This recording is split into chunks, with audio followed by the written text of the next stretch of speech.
You've probably heard this term floating around when people talk about AI, context window. It's one of those things that sounds really important, but it's also kind of fuzzy, right? You know, there's a question we ask on this channel. If we can't explain something simply, do we actually understand it? So over the next few minutes, we're going to decode this one together. So let me ask you a question. Has this ever happened to you? You're deep into a really productive conversation with an AI. Maybe you're outlining a big project or debugging some code. And then, just out of the blue, it completely forgets a key detail you mentioned just a few minutes ago. It's like the entire conversation history just vanished. And it's so frustrating. It makes the AI feel less like a smart assistant and more like a machine with a serious memory leak. Yeah, this is such a common experience. It really does feel like it has to be a bug, you know? A glitch in the system. But what if I told you it's not a bug at all? It's actually a fundamental limitation, something built into the very design of these models. And that limitation has a name, the context window. And that's exactly what we're here to decode. So what is it, really? Well, put simply, the context window is the AI's active memory. It's the absolute maximum amount of information the model can hold in its mind at any single moment. This information is measured in something called tokens, and you can just think of tokens as pieces of words. A good rule of thumb is that about 100 tokens equals maybe 75 words. Anything that falls outside that fixed window of tokens, whether it was at the very beginning of your chat or in a document you uploaded, for the AI, it literally just doesn't exist anymore. And that little moment of clarity, that feeling you get when you take a confusing technical idea and suddenly it just clicks and feels intuitive, that's exactly why this channel is here. Okay, so probably the best way to get a handle on the context window is to compare it to something we all have experience with, our own working memory. Have you ever done this? You walk into a room with a purpose, and then you just stop. You're standing there, completely blank, with no idea why you went in there in the first place. That little momentary lapse, that's your working memory hitting its limit. And believe it or not, the AI's context window works in a surprisingly similar way. The comparison is pretty direct. Our working memory is basically what we're actively thinking about right now. The AI's context window is what it can actively see from the recent conversation. For us, if we get distracted, a thought can just, poof, vanish. For the AI, as the conversation gets longer and longer, the oldest information gets pushed out of that window to make room for the new stuff. It can't see it anymore. Does this match the kind of experience you've had with AI so far? So the obvious thought here is, okay, a bigger context window must always be better, right? Well, size definitely matters, but it's not quite the simple fix you might think it is.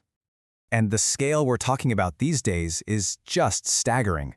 I mean, we've gone from models that can handle a few thousand tokens, like a few pages of a book, to models that can process millions, even tens of millions of tokens. That's literally like feeding the AI the entire Lord of the Rings trilogy in one go, and then asking questions about it. But, and this is the really crucial part, a bigger memory doesn't automatically mean a smarter AI. Just because a model can see a whole library of information doesn't mean it can reason about it any better. In fact, there are some pretty significant trade-offs. First, there's something called the lost in the middle problem. It turns out that models are really good at remembering the beginning and the end of a long document, but they tend to get hazy on the details buried in the middle. Second, bigger windows just mean slower response times and, yeah, higher costs. And finally, there's this weird phenomenon called context rot, where feeding an AI too much information can actually make its answers worse because it gets bogged down by all the irrelevant details. Okay, so we understand the problem. Now let's talk about how we move from that feeling of confusion to a feeling of control. How can we, as the people using these tools, work with this limitation instead of just getting frustrated by it? The whole idea is to start thinking about how we structure our prompts in a way that respects how the context window works.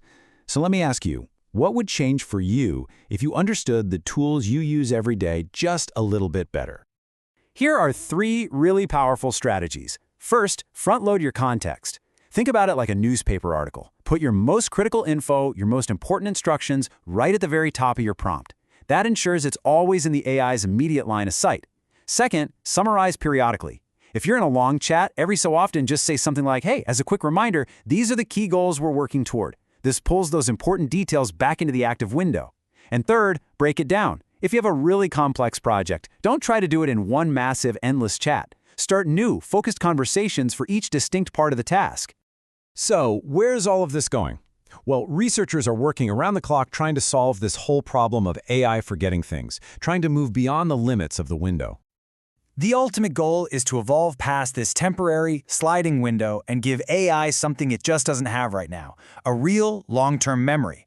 I mean, what happens when an AI starts remembering things, not just for one conversation, but across time? And we're already seeing some really fascinating ideas. Some researchers are working on giving the AI a sort of separate memory notebook that it can write to and read from, creating a permanent memory.